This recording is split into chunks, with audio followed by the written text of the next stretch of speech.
بسم اللہ الرحمن الرحیم۔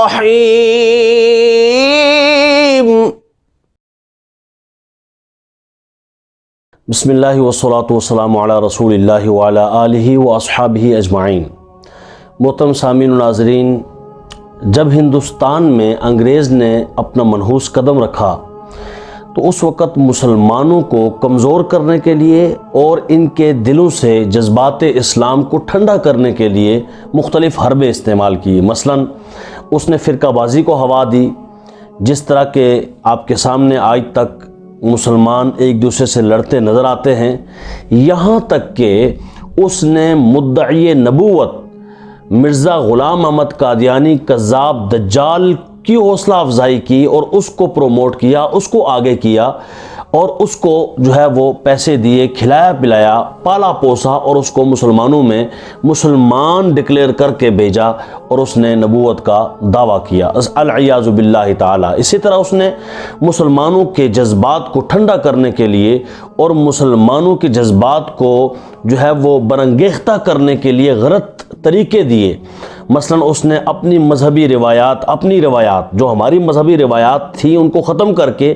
اپنی روایات ہم میں ڈال دیں۔ مثلا ہم مسلمان جو ہیں وہ گھٹنے سے نیچے اپنا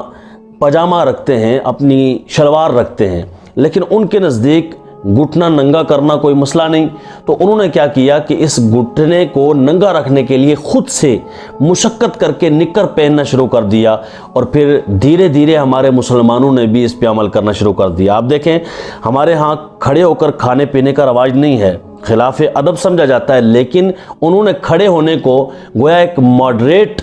چیز رکھی کہ یہ ماڈرن لوگوں کا کام ہے اور نئے اور جدید زمانے کا کام ہے کہ کھڑے ہو کے کھاتے پیتے۔ اور آج دیکھیں مسلمانوں کی بھی یہ حالت ہے کہ اکثر و بیشتر شادی بیاہ کے موقع پر خاص طور پر کھڑے ہو کر کھانے پینے کا رواج ہے۔ پھر اس نے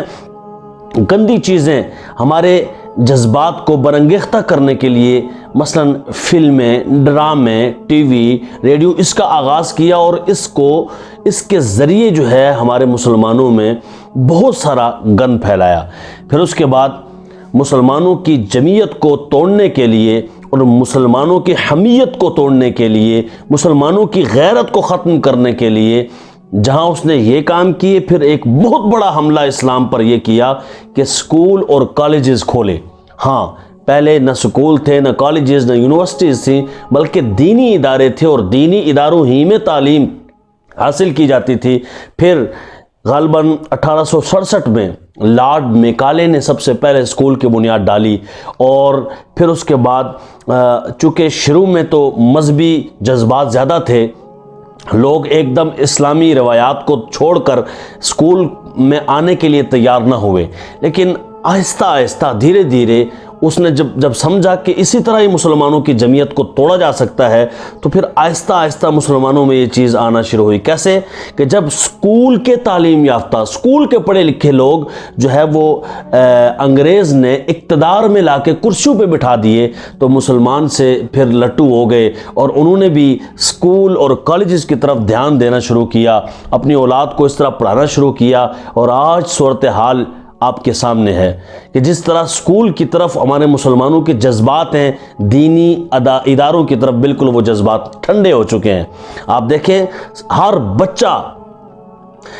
بچہ تقریباً جو ہے وہ ضرور سکول پڑھتا ہے، لیکن کیا ہر بچہ مدرسہ بھی پڑھتا ہے؟ اور جس جذبے کے ساتھ، جس دینی لگاؤ کے ساتھ سکول پڑھا جاتا ہے، کیا اس لگاؤ کے ساتھ دینی اداروں کی طرف بھی توجہ دی جاتی ہے؟ بالکل نہیں، ہرگز نہیں۔ آپ سمجھتے ہیں،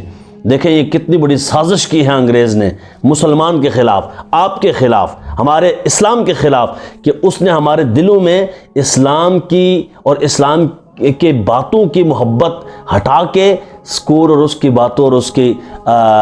طرف توجہ دلا دی ہے۔ آج ہمارے مسلمانوں کا ہر بچہ ہر گھر میں سے سکول جا رہا ہے، خرچے بھی برداشت کر رہا ہے، کتابیں لی جا رہی ہیں، اس کی پینسل لی جا رہی ہیں، اس کے اخراجات اور اس کی فیسز بھری جا رہی ہیں، لیکن مدارس کی طرف توجہ نہیں ہے، مساجد کی طرف توجہ نہیں ہے۔ یہاں پر بھیجا بھی جاتا ہے تو چند منٹ کے لیے، آدھا پونا گھنٹہ اسکول مدرسے کے لیے، اور وہاں بھی لیٹ ہو جائے تو مار پڑتی ہے کہ بھائی حافظ صاحب اور قاری صاحب کے پاس اور علماء کے پاس، مولوی صاحب کے پاس لوگ آ کے مسلمان کہہ رہے ہوتے ہیں کہ تم نے ہمارے بچے کو لیٹ کر دیا، آئیے اسکول سے لیٹ ہو گیا، مدرسے سے ہمیں کوئی اتنا سروکار نہیں، بس آدھا پونا گھنٹہ ٹھیک ہے، لیکن اسکول سے دیر برداشت نہیں ہے۔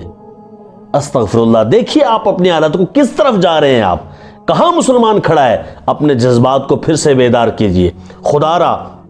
اپنی اولاد کو، اپنے آپ کو دین کی طرف متوجہ کیجئے، اپنی اولاد کو قرآن کا حافظ بنائیے، قرآن کا عالم بنائیے، دین کا عالم بنائیے۔ یہ علم تمہیں دنیا میں بھی کام آئے گا، انشاءاللہ تعالی قبر و حشر میں بھی کام آئے گا، نہیں تو پھر آپ یہیں کے ہو کے رہ جائیں گے۔ آج دیکھ لیں، آج پڑھا لکھا کے جو پڑھے لکھے بنتے ہیں اپنے تئیں اور سیاست کے میدان میں آگے بڑھے ہوئے کرسیوں پہ بیٹھے ہوئے ہیں، اور کیسے کیسے شرابی، کیسے کیسے زانی، کیسے کیسے لوگ آپ کے سامنے موجود ہیں، العیاذ باللہ تعالی۔ تو انگریز کا یہ لگایا ہوا انجیکشن بہت زیادہ کام کر گیا ہے۔ آئیے اٹھیے، اپنے آپ کو بیدار کیجئے اور دینی اداروں کی طرف توجہ دیجئے، اسلام کا انجیکشن لگوائیے، اور اسلام کا نشہ آپ کے اوپر طاری ہو جانا چاہیے۔ اور جب اسلام کے جام پئیں گے، دین کے جام پئیں گے، دین اسلام قرآن اللہ رسول کی محبت کے جام پلائیں گے، تو انشاءاللہ تعالی اس دنیا میں بھی اور آخرت میں بھی مستی جذبہ اسلام کے ساتھ کامیابی آپ کے قدم چومے گی۔ السلام علیکم ورحمۃ اللہ وبرکاتہ۔